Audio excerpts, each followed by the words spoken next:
Mesmo que eu ande em meio ao frio, mesmo que eu vá correndo sem direção, mesmo que eu me canse de lutar ou esperar algo acontecer, mesmo que eu me encontre em meio ao caos, eu sei que tudo continua sendo dele. Eu sei que posso sempre andar com ele. Eu sei que o seu amor é duradouro e é para sempre. Eu sei que o seu amor é pra mim.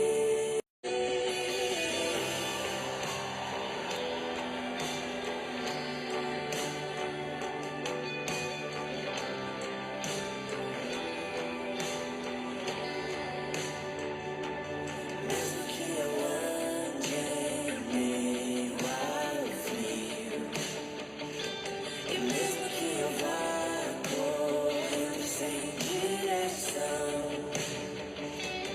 mesmo que eu me canse ao acontecer, mesmo que eu me encontre em meio ao caos, eu sei que tudo continua sendo bem. Eu sei que posso sempre andar com ele. Eu sei que o seu amor é duradouro e é para sempre.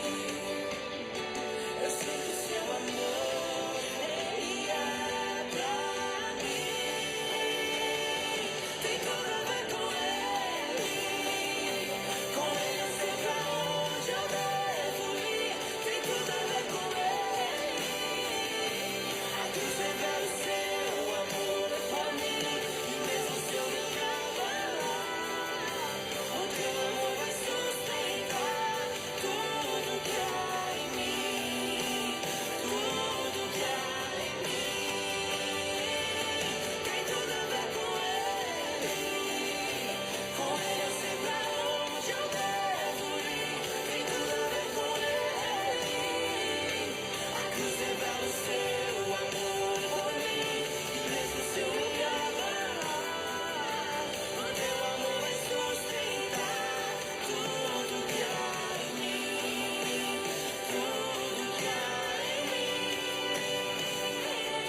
Graça e a paz do Senhor Jesus, irmãos. Maravilhoso estarmos aqui mais uma vez, mais uma noite reunidos, né? Para entender, né, desse reino milenar que, conforme o louvor de hoje, tem tudo a ver com ele, tem tudo a ver com Jesus e aquilo que ele veio pregar, ele vai executar, ele vai cumprir, né? E as suas promessas estarão sendo cumpridas na nossa vida, né? Na minha vida e na sua vida, tanto agora, mas também no reino milenar, tá? Então são essas as promessas que o Senhor Jesus vem fazendo, né?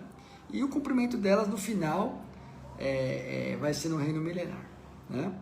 Por isso que o louvor escolhido de hoje foi tudo a ver com ele, né? Então vamos lá, vamos orar, vamos pedir para que o Senhor Jesus esteja aqui conosco, né? Esteja nos ajudando a corretamente interpretar e transmitir a palavra de Deus. Pai Celestial, Senhor Jesus, estamos aqui, Deus.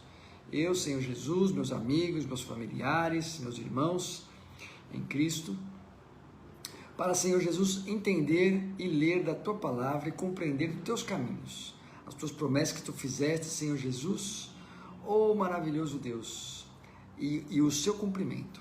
Em nome de Jesus te pedimos, Deus, nos abençoa com a Tua iluminação, que em nome de Jesus possamos sair daqui, Senhor, conhecendo um pouco mais de Ti. É isso que eu peço. Obrigado, Pai. Amém, Jesus.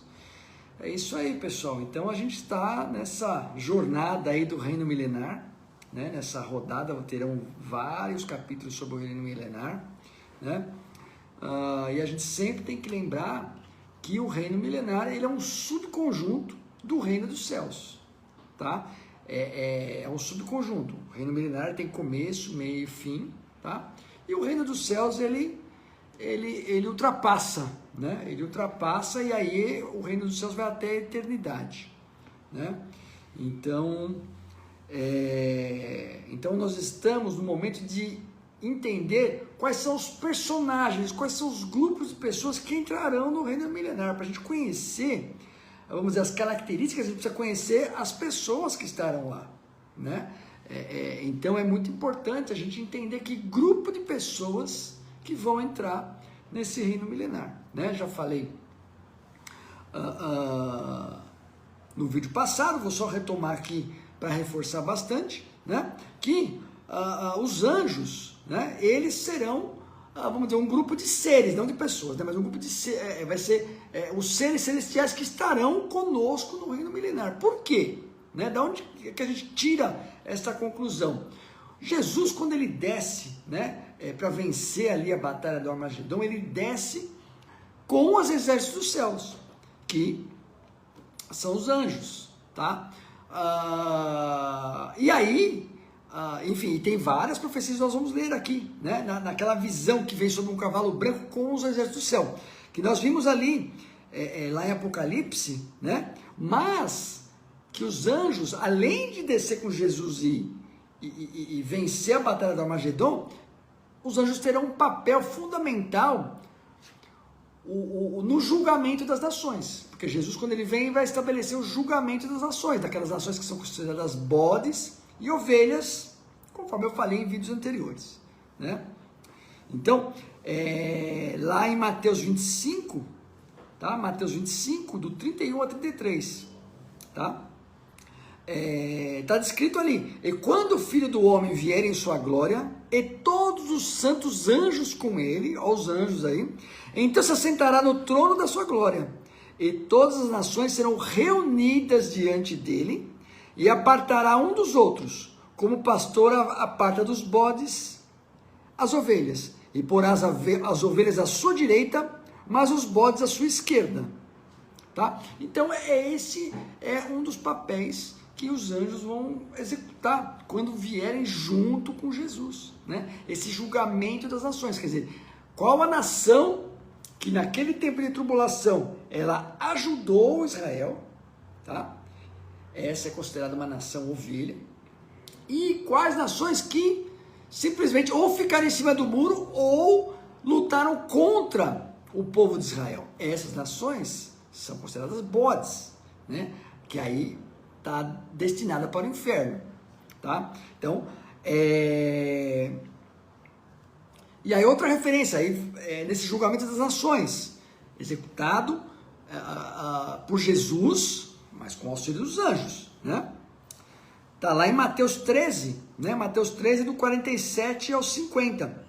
Igualmente o reino dos céus é semelhante a uma rede lançada no mar, e que apanha toda a qualidade de peixes, e estando cheia, puxam para a praia, e assentando-se, apanham para os cestos os bons, os ruins. Porém, vamos melhorar a pontuação aqui, ó. Igualmente o reino dos céus é semelhante a uma rede lançada no mar, e que apanha toda a qualidade de peixes, e estando cheia, a puxam para a praia, e assentando-se, apanham para os cestos os bons, os ruins, porém, lançam fora. Assim será na consumação dos séculos. Virão os anjos e separarão os maus entre os justos, e lançarão-nos na fornalha de fogo, e ali haverá pranto e ranger de dentes. Então você vê que o julgamento das nações é isso, é fazer uma separação, é o joio do trigo, é o bode da ovelha, é o peixe bom e o peixe ruim, tá? Então, é esse o cenário, né? Logo após a volta de Jesus, tá? Após o julgamento das nações, não há menção de retorno dos anjos, não há, até porque não faz sentido, porque os anjos, uma das funções angelicais é servir a Jesus, é servir ao Rei dos Reis. Então, eles estarão aqui. E justamente por isso, porque Jesus estará conosco aqui na terra, governando, né? Então, esses seres celestiais estarão aqui no reino milenar, tá? Primeiro grupo de pessoas, né? Tô numerando aqui, não é questão de importância, de nada, mas é só para colocar. Um grupo de pessoas que acompanha Jesus no seu retorno, que aí acompanha Jesus, tá? Acompanha Jesus no retorno é a igreja. A igreja que foi arrebatada logo antes da tribulação, né? Lembrando bem, vocês que estão me acompanhando aqui nessa live aqui, já sabem do que eu estou falando, né? Mas a igreja vai ser arrebatada antes da tribulação, tá? A igreja, após o arrebatamento, estará com Jesus, estará passando pelo tribunal de Cristo, que é o quê? São as distinções que o Senhor Jesus vai fazer pela obra de Deus executada aqui na terra, né? Pela obra de Deus executada na terra. Então, quer dizer, arrebatou o tribunal de Cristo, vai ser adornado, né? Aquele que recebeu o galardão vai ser adornado, vai ter essa distinção, tá? de coroa, enfim, o que diz é coroa, mas pode ter outras coisas, enfim. Pedras, né? Pedras, isso também é dito. Então o que acontece? A igreja vai ser adornada, e como resultado do julgamento, né? Depois de ser adornada, a igreja vai retornar com Jesus, só que aí não na condição de noiva, tá? Não na condição de noiva de Cristo, mas na condição de esposa, né? Você vê em Apocalipse 19:7, né? Não precisa nem abrir, eu tenho aqui, curtinho. Regozijemo-nos e alegremo-nos e demos-lhe glória, porque vindas são as bodas do Cordeiro e a sua esposa já se aprontou.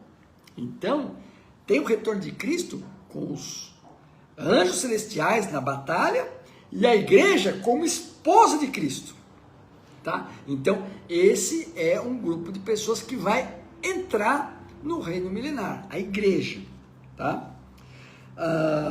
Outro grupo que é participante do reino milenar são os santos do Antigo Testamento.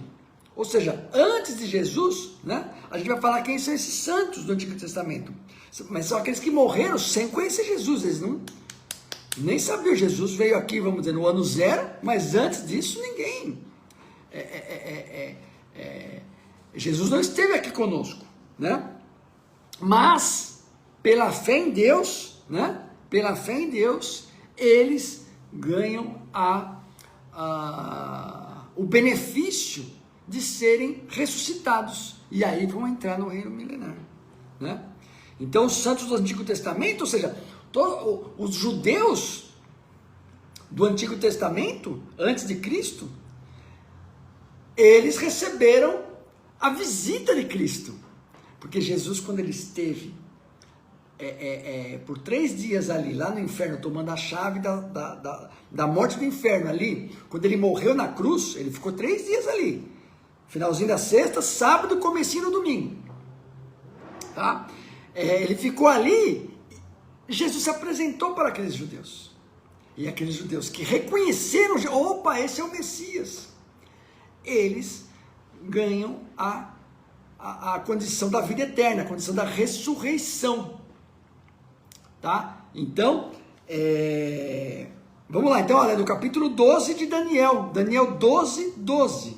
Tá? Vamos ver aqui a ressurreição, a promessa de ressurreição no Antigo Testamento. Tá? Então é Daniel falando de ressurreição para os judeus.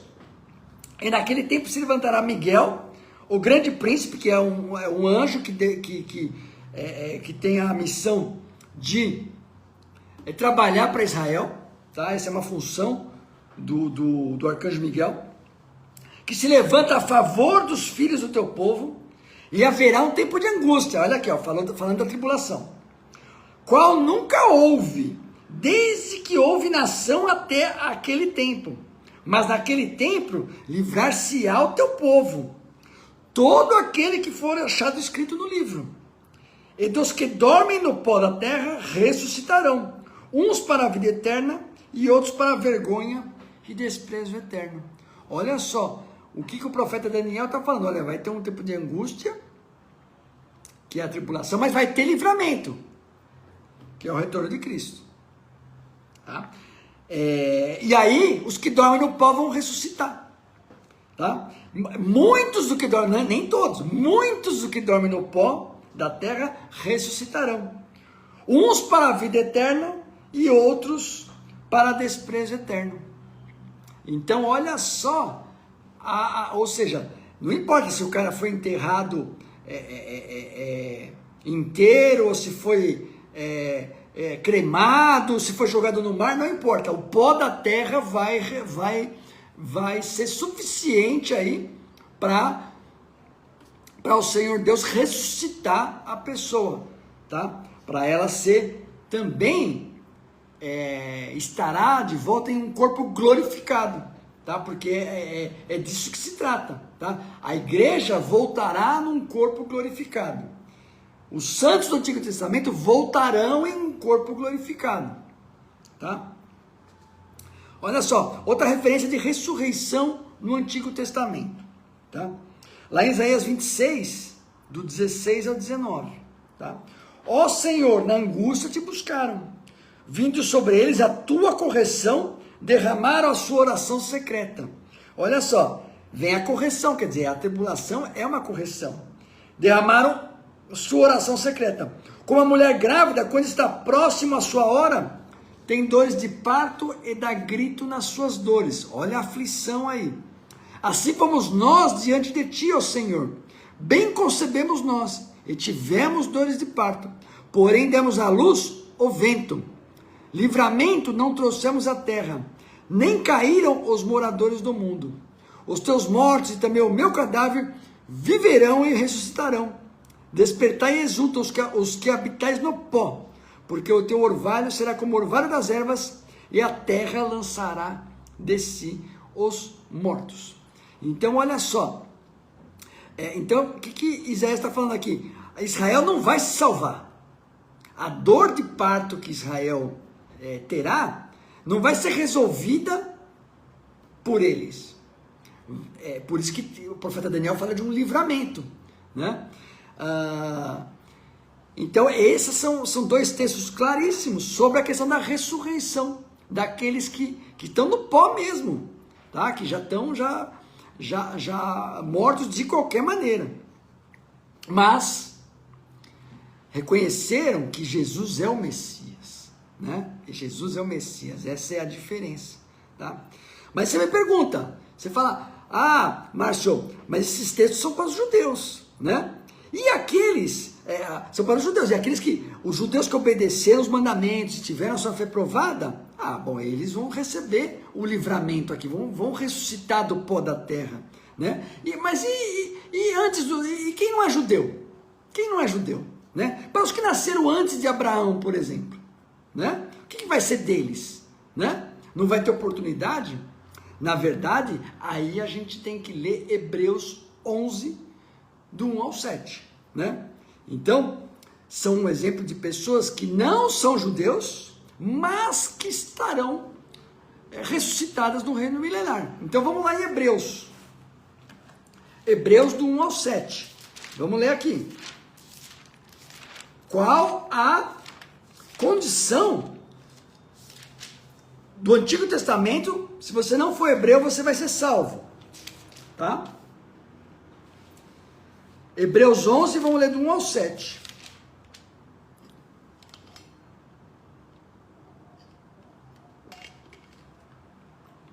Ora, a fé é o firme fundamento das coisas que se esperam e a prova das coisas que não se veem. Porque por ela os antigos alcançaram testemunho. Pela fé entendemos que os mundos, pela palavra de Deus, foram criados, de maneira que aquilo que se vê não foi feito pelo aquilo que é aparente. Pela fé, Abel ofereceu a Deus maior sacrifício do que Caim, pelo qual alcançou testemunho de que era justo, dando Deus testemunho dos seus dons, e por ela, depois de morto, ainda fala. Pela fé, Enoque foi trasladado para não ver a morte, e não foi achado, porque Deus o trasladara, visto como antes da sua transladação, alcançou testemunho de que agradara a Deus. Ora, sem fé é impossível agradar-lhe, porque é necessário que aquele que se aproxima de Deus creia que ele existe e que é galardoador dos que o buscam. Pela fé, Noé, divinamente avisado das coisas que ainda não se viam, temeu e para a salvação da sua família preparou a arca, pela qual condenou o mundo e foi feito herdeiro da justiça, que é segundo a fé. Então, esses exemplos de pessoas aqui, Noé, Enoque, Abel, né, do texto, eles não são judeus. São santos do Antigo Testamento, não são judeus, mas que pela fé em Deus, por guardarem o mandamento de Deus, Deus é que vai avaliar. Então, por esta fé aí que só Deus conhece, né, que vai poder dizer se essas pessoas serão ressurretas ou não, tá? E veja que a trave é alta para a turma que não conheceu a Cristo, né? Você vê que fala de Noé, fala de Enoque, fala de Caim, e eu acrescento nessa lista aí de pessoas que não são judeus, mas que receberam a justificação de Deus, que é Jó e Ló. Jó e Ló. Então, são duas pessoas bíblicas que não estão, que foram consideradas justas antes de Cristo, e não são judeus. Então, você vê que essa trave é alta, essa trave é bem alta, né? Então essa é a condição, e só Deus sabe, tá? Então, o terceiro grupo, falei da igreja, falei dos santos do Antigo Testamento. O terceiro grupo de pessoas que entrarão no reino milenar são os crentes que foram martirizados na tribulação. Quer dizer, aí tanto judeus quanto não judeus, que seriam os cristãos recém-convertidos ali na tribulação, né? Aqueles que foram martirizados, ou seja, aqueles que foram mortos pela palavra de Deus, por amor à palavra de Deus. Esses aí, o que acontece? Durante a tribulação, a alma desses que forem mortos ficarão guardadas ali, separadas, embaixo do trono de Jesus. Embaixo do trono de Jesus. Jesus vai estar prestando atenção naquelas almas que forem mortas na tribulação. Tá? Vamos lá, ó. Vamos lá, Apocalipse 24, não precisa nem abrir que está aqui, é só prestar atenção. Apocalipse 20, versículo 4 diz: E vi tronos, e assentaram-se sobre eles, e foi-lhe dado o poder. Vamos voltar aqui, ó. Vamos ver as almas embaixo do trono. Primeiro, Apocalipse 6:9. 6:9, é um versículo só, não precisa nem abrir.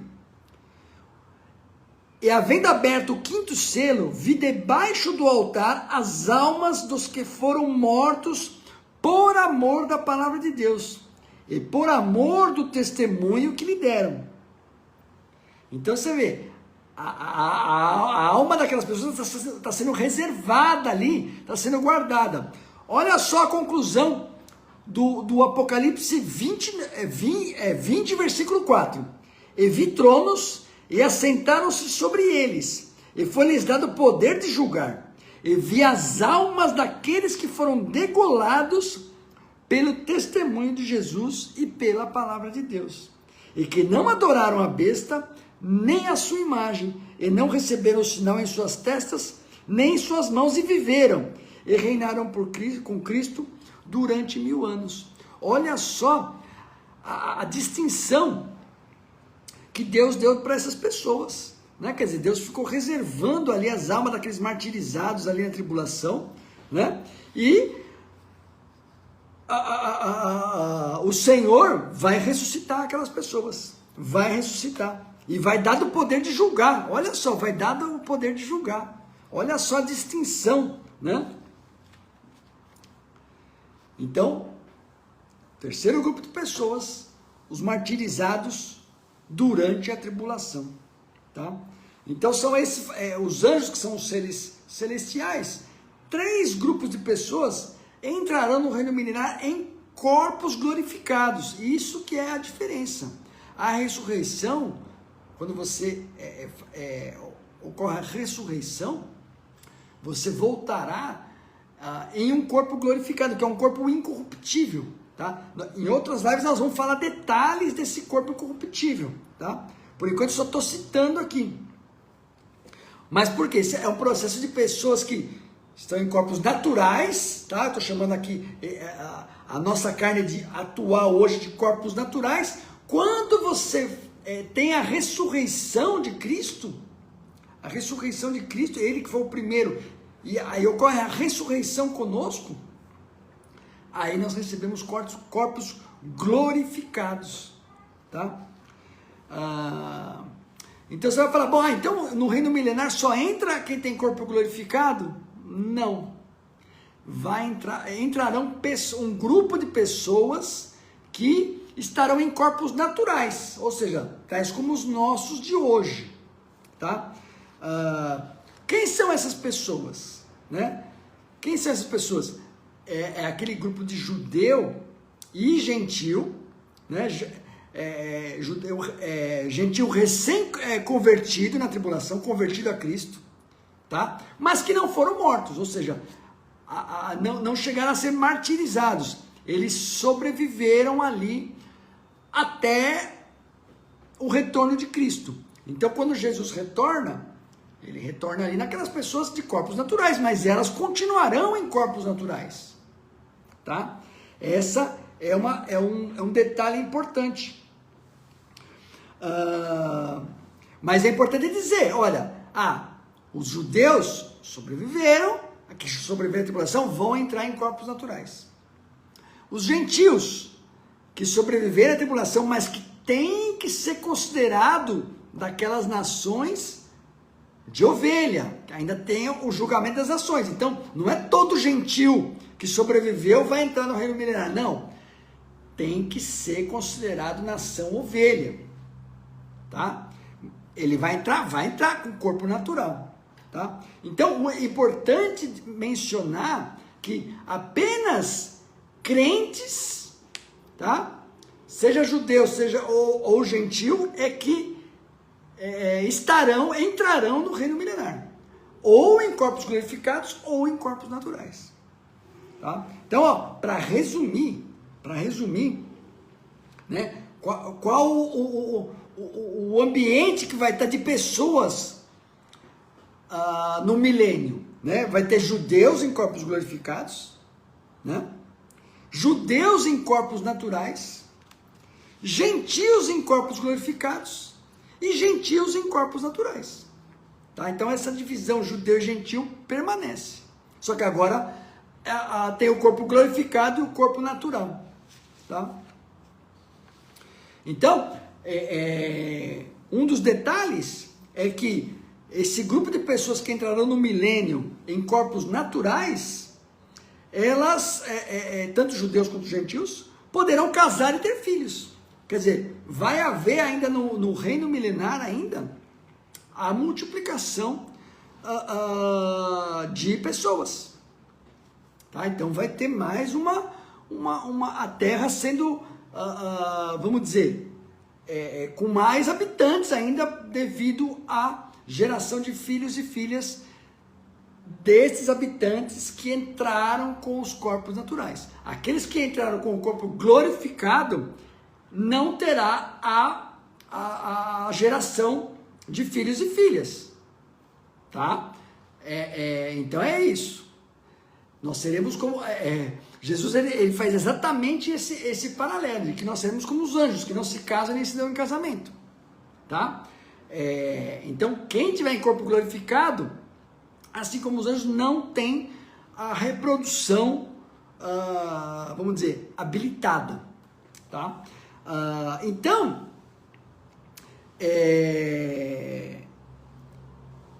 eu já gosto de uma das coisas importantes é para a gente dizer, olha, no começo e como termina o reino milenar, para a gente entender como vai ser a dinâmica desse reino milenar, tá? Porque o que acontece? Esses filhos gerados pelas pessoas vamos dizer, dos corpos naturais, eles serão fonte de problema no reino milenar. Porque no reino milenar, Satanás não estará.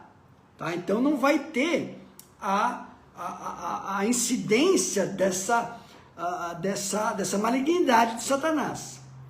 O mundo, né, estará governado por Jesus de forma perfeita. A perfeição do governo de Cristo vai se manter do começo ao fim. Isso não muda. Tá? Então, os inimigos que nós temos, porque a Bíblia diz que nós temos 3 inimigos: a carne, o mundo e Satanás. Satanás preso, o mundo governado por Jesus, um governo perfeito. Tá? Tem ainda o corpo natural que ainda tem as suas necessidades que partem para o pecado, né? Que partem para o pecado. Então, vai existir, óbvio que estará bem minorado, mas vai existir a possibilidade de pecar no reino milenar, tá? Pelas pessoas de corpos naturais, tá? E aí, só para você comprovar de que, vamos ver o final. O final da história do reino milenar é o quê? Em que Jesus solta Satanás e tem uma rebelião ali no governo milenar. Para você ver como no reino milenar entra o pecado, tá? Então vamos lá, ó. Olha a rebelião no final, vamos dizer, já do reino milenar. Apocalipse 20, versículos 7 a 9. E acabando-se os 1000 anos, Satanás será solto da sua prisão e sairá a enganar as nações que estão sobre os 4 cantos da terra, Gog e Magog, cujo número é como a areia do mar, para os ajuntar em batalha. E subiram sobre a largura da terra, e cercaram o arraial dos santos e a cidade amada. E Deus desceu fogo do céu e os devorou. Quer dizer, olha só, quando Satanás ele é solto, as pessoas se ajuntam para um exército contra a cidade santa, contra os santos e da cidade santa, da cidade amada aqui, tá? Então, ou seja, mas se você falar, mas aí se você vai dizer, Márcio, então o reino milenar ele começa 100% e aí vai degradando? Não, Não é assim. O reino milenar, você vai ouvir falar muito disso aqui. Ele é um reino de paz, justiça, saúde e prosperidade. Essas 4 coisas que a gente almeja, né? A gente almeja para a nossa vida, a gente deseja esses 4 elementos, é a característica do reino milenar. Porém, tem gente que prefere o outro lado. Você pode ter paz, pode ter justiça, prosperidade, mas ele prefere estar do lado de Satanás. Veja, por que Satanás pecou? Satanás pecou, ele não tinha nada contra ele. Satanás pecou porque o mal entrou nele ali, mas por ele mesmo. Aquela vaidade de Satanás entrou. Então, do mesmo jeito que de um momento para outro, o reino milenar ele vai ser os 1000 anos de paz, justiça, saúde, prosperidade e muitas outras coisas. Só que quando Satanás vier, aí tem gente que vai falar, olha, eu não quero isso para mim, eu quero outra coisa. Eu quero outra coisa, infelizmente. Então esse reino milenar, ele vai ter a sua... Então não é que ele vai degradando aos poucos, ou... Não, no final ali, aquela turma vai se revoltar. Porque, porque o pecado vai acontecer, vai acontecer pecado durante 1000 anos, mas vai ter justiça. A justiça vai ser feita 100%. Não vai ficar na injustiça. Então se houver algum delito grave, né, ou do menor ao maior, vai ser feita a justiça 100%. Só que tem gente que ainda vai, quando vê Satanás, fala, não, olha, não quero isso, eu quero me juntar com Satanás. Então, então o reino perfeito de Jesus não serve para todo mundo. Não vai servir. Essa geração aqui que vai se revoltar contra Jesus, não serve para eles. Mas o reino milenar, ele vai ser um reino de paz, justiça, saúde e prosperidade. Nós vamos ver isso aqui nos próximos vídeos. Nós vamos pegar versículos e mais versículos, trechos e mais trechos, que comprovam esta afirmação que eu estou falando. Tá legal? Então a gente vai conhecendo aí primeiro os personagens, né? A gente já viu a cena final do reino milenar, né? Que é Jesus fulminando aqueles que se rebelaram contra os santos, né? E tentaram invadir ali, a mando de Satanás, a cidade amada que é Jerusalém, né? Que nós vamos ver isso aí. Então, é isso, irmãos, que a gente fique aí com essa expectativa de como vai ser esse reino maravilhoso, esse reino perfeito, é um governo perfeito, né, de Jesus aqui na terra. Então que possamos louvar e glorificar a Deus, porque a promessa de Deus é o reino milenar. A perfeição, a promessa de Deus é o reino dos céus. O reino milenar, ele é uma porção. Tá? É uma porção, mas é uma porção maravilhosa, né? É uma porção assim, bastante, uma promessa de Deus bastante, que vai nos alegrar demais, demais. Tá legal? Então é isso, irmãos. Por hoje eu fico por aqui. Próximo vídeo teremos mais sobre o reino milenar. Que Deus possa falar melhor ao coração de vocês. E eu me despeço aqui com a divisa cristã, né? Dizendo, se Deus é por nós, quem será contra nós? O Senhor é meu pastor, nada me faltará. Pai nosso que estás nos céus, santificado seja o teu nome, venha a nós o teu reino, seja feita a tua vontade, assim na terra como nos céus. O pão nosso cada dia nos dai hoje, perdoa as nossas dívidas, assim como nós perdoamos aos nossos devedores, e não nos caia em tentação, mas livra-nos do mal, pois teu é o reino, é o poder e a glória para sempre. Amém, Jesus. Obrigado, irmãos. Deus abençoe. Fiquem na paz do Senhor e boa semana.